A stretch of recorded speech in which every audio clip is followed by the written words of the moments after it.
Hello, and thank you for joining us for this week's edition of It's Your City. I'm your host, Cortney Bloomer, and we're here today with our guest, David Ruf from Greenhouse Garden Center. Welcome. Thank you. Thank you. We're so excited to have you here because as we have been enjoying this nice weather, many people's thoughts have turned to what they're going to be doing in their gardens this spring. That's right. And we are finding people having the itch coming in all the time. And, we've got a number of people. There's those people that want to do a bunch of yard work. And then there's those people that don't want to do any yard work. And both of them need to come in now. So let's start out with those folks who maybe don't want to do yard work. They don't have a lot of time, or maybe just don't enjoy spending their summer afternoons pulling weeds. What should they do? Okay, so now is a perfect time to be able to put down a pre-emergent, which will kill most of the weed seeds for you. And this will eliminate a lot of that hand weeding or spraying. Oftentimes people will say, well, I used 5 gallons of Roundup last year. Well, a little pre-emergent can go down, and it usually costs you about a penny a square foot. And you can put it down now while the rains and snows are coming. Right. And it will get washed in the ground for you. And then any other leaf material that is up, you can end up just going through and spraying with a lawn weed killer, because most of them are broadleaf weeds. And you are pretty much done with your weed control.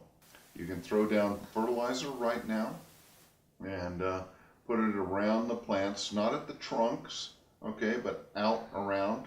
And you need to also remember that fertilizer works with water. So if you don't have any water going to that spot, don't fertilize it. But you do those things, and you can put down a insecticide on plants that get a lot of bugs for you, like tree and shrub. One-time application takes care of them for the year.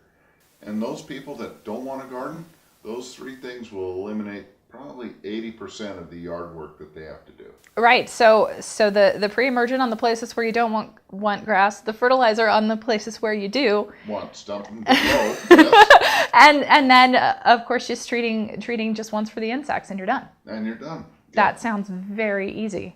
Yeah, it makes it a lot more enjoyable for those people who have a house and a yard that don't really want to work in the yard. All right, so let's talk about the people who are real masochists like me, who want to try out here in Nevada to have a garden. That's right. And, when you're out here, I need to warn you that gardening in Nevada is oftentimes far more difficult than it is gardening in California, let's say. Frustrating. I would describe it as sometimes frustrating. That's right.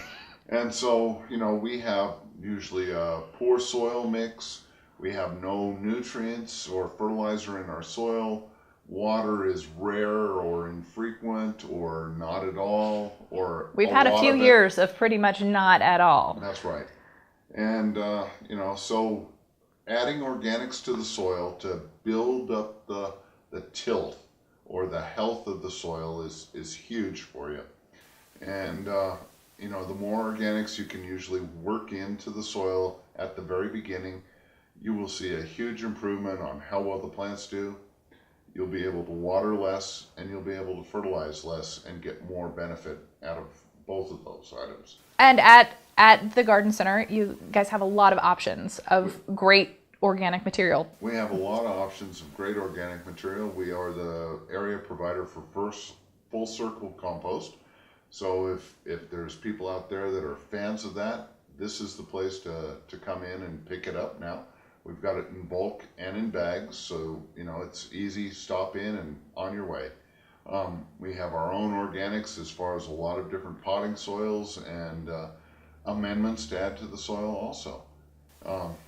The fertilizers that we carry span, multitudes of needs for people, and so we've got all of that. And the sooner you can put the fertilizer down, usually the better your plants are going to do. If you can fertilize in November to February, you'll see more benefit than if you fertilize in March, April, or May. Okay, it's March. So have we missed the boat? No, because it's still early March. And, watching the future cast for the weather here, we're cooling down and we are going to end up having more storms coming through. So this will help get a lot of that into the ground for Like you mentioned, having the fertilizer down, working with water. So, Working with so water. get it in there. These storms that we're having this week, hopefully, will wash it down into your garden. That's right. That's right. We want it to get into the soil because even if you have a drip system, the water profile will spread out underneath the ground and come in contact with fertilizer. So if you just pile it, bunch it up in the top, pile it up, these rains hopefully will spread it down and get it to be out into the soil. So when you add your drip water to it, it's readily available to the plant roots. And there are different fertilizers for different plants, of course. And the staff at the garden center are super helpful about that. I have been in and had folks help me out picking out the supplies that I need. So if you are getting started in gardening, you can help. That's right. We can help. And, I will warn people that come in and they look at all these different fertilizers. It's always good for you to realize that our soils are very depleted in nitrogen, which is the first thing on a package of fertilizer. So you always want to make sure that you get nitrogen for anything that you're doing. Yeah, so let's just for a second, for people who maybe don't know about what you're talking about with the first thing on the fertilizer being nitrogen. Okay. NPK. NPK. So the first number is nitrogen. Is nitrogen. And that is for growth. Okay. Of the plant, more Of the the- green parts of the plant, right? That's correct. The P is for the fruit and the roots and the flowers. And then the K is for the overall health of the plant and the absorption of the nutrients out of the soil. So we are terribly lacking in nitrogen, so you want to get a high number there. And then depending on where you live, you may have a lot of phosphorus, which is the P. And you may not, or you may have a lot of potash, which is the K. And so, a little soil test for, I would say $6, I think is what it costs, will end up allowing you to pick a really good fertilizer for your specific site. All right, a good tip. Yeah, Find some soil and test it. and test it. I will tell you, you can do it for the same as maybe like a Starbucks fancy drink. Right. And And your reward, is going to be a immense. season of successful gardening. Or much better than Than it would have been otherwise. it would have been otherwise. That's right. All right, so we've talked about people who don't want to garden and the first steps for people who do, which is getting the soil conditioned to be Yes. successful Right. at growing plants. The exciting part, of course, is the growing of the plants. That's right. So when can we start doing that? I will tell you March 1st to March 15th, you can start with a lot of leafy vegetables. You can start with almost all your root vegetables with the exception of potatoes. You can start with peas. You can also do a lot of flowers out there, poppies, milkweed. If you're a monarch butterfly enthusiast, you do milkweed then. Poppies, a lot of these things we can get started now from seed directly into the garden. It's freezing, I realize that, but these plants do very well with this cold temperature. They don't like the hot, dry of Nevada summers. Right, so now is the time for some of these plants. Not tomatoes. Not tomatoes, not squash, not peppers, but things that you're going to eat the foliage of for the most part. Spinach, chard, kale, Yep, lettuce. good choices for now. Good choices for now. And things that you're going to eat the roots of. Radishes, parsnips, carrots, beets. So all of that. You can start planting it now. And usually in 2 months, you'll have a crop that you can harvest. Just in time to rip those things out.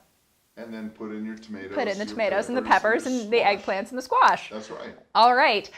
So getting started in the garden, Yes. now is the time to get these things planted. What about some of those summer crops? If you want to start them from seed, it's not going to be that much longer. Not that much longer. Now, I often warn people, don't get bitten by the bug too early, scratched the itch. Peppers are probably the longest seedling to get started and grow. That usually is 8 to 10 weeks for most people. Tomatoes are 4 to 8 weeks. Squash are 2 to 3 weeks. And this is before the last frost, which often occurs here in Carson right around Memorial Day. Dayton is usually middle of May. Reno is beginning of May, and Gardnerville is generally the 9th of June. So a little bit later down there. Those folks need to hold off just a little bit longer than the rest of us. A little more chilly. A little more chilly, yep. A little higher elevation, a little less density of population. Right. So that May date is the kind of target for setting things outside. Right.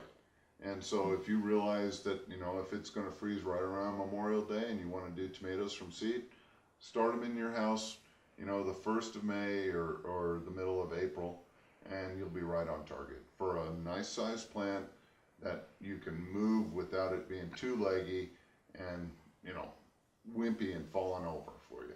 All right. For those of us who still feel like we need a little help, even after these tips. Yes. The Garden Center offers a full slate of classes. Now, just this past weekend was the Get a Jump on Spring class that That's you guys offered. And you went over some of the same stuff that we talked about here today. Right. But there are more classes coming up. The next class on the schedule is tree pruning. Yes, tree, shrub, rose pruning. And, all of our classes are free, but we do ask for a $2 donation, which goes to Ron Woods this year.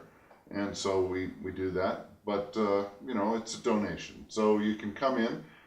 The classes are usually at 10 o'clock in the morning for March and April. So a number of them are held outside. I want you to dress warmly. But with the pruning class, it's like a 2.5 hour long class. You go over different equipment, how to be safe. You'll be shown how to prune properly, different tools and how they're best used. So it's a great little startup for most people. And then there's hands-on where you can go out and look at, trying out some different pieces of loppers or pruners there for you also. All right, a great chance to learn about that. Many folks around here do have trees in their yard. Yeah. And those trees probably don't necessarily get all the care that they could. They could do better if folks would prune them. Oftentimes, and pruning, is one of those things where some people are better at grooming than others, and not necessarily does a tree always need to be pruned or a plant need to be pruned, but when it does need it, it's always good to be able to do it close to correctly so that you're not making big dead spots in it or cutting all the flowers off. Right, and the timing is a big issue as well. Right, timing is always big because oftentimes people think, well, it's wintertime and I want to prune everything.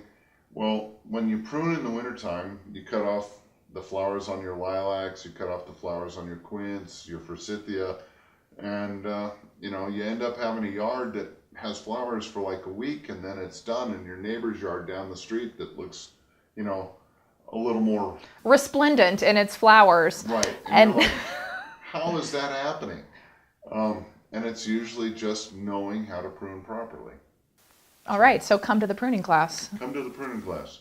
And there are a number of other classes. There's one coming up about mason bees, which are a great beneficial insect for people to have in their gardens. Yeah, it's a great pollinator for fruit trees, and everybody around here can have mason bees. They're called the stingless bee or the blue bee, and you can have a little hive set up for them. Right, they kind of look like little birdhouses with little tiny holes in them. Tubes in them, yeah. And so, you can end up doing mason bees if you want, and they're a friendly little bee. You wouldn't really notice that they're a bee actually to most people. Most people are familiar with the honeybee. But we've got the mason bee class. We also will have pond class coming up, and then one on starting your vegetables. All right. Yeah. And people can figure out when all the classes are and find the classes that they want by going to the Greenhouse Garden Center's website. They can go to the website. They can, come in, stop in. We've got a schedule usually listed right on the counter by the cash registers. We'll be happy to give you one. And we'd love to see you. All right. There are plenty of things. The time is now to get started, whether you want a garden or not. That's right. Head down to Greenhouse Garden Center, get your supplies. Anything else you want to add? I just will say that there's a number of different things that will be happening also. When the apple trees are in bloom here, there's a chance for a disease called fire blight to happen. And so if you notice dead branches in your apples or pears, spraying with a fire blight spray is very beneficial to do in the spring here while the tree is in bloom. And then if you have worms in your apples or have Okay, had I have had worms in my apples. You've had worms in your apples. There's a number of sprays that you spray when or after the tree is done blooming on the apple tree, and you spray once a week for 3 weeks, and you can basically be free of worms in your apples. All right. Okay. It sounds like I need to stop in and get that. That's right, you do. All right. Thanks so much for being here today. Thank you. Thanks to all of you for joining us for this week's edition of It's Your City. If you would like to sponsor a future edition of It's Your City, aired on Carson Now, YouTube, Facebook, and on Public Access, Charter Channel 193, contact Darla at the address shown on your screen. Once again, this is It's Your City, and I'm Cortney Bloomer. We'll see you next week.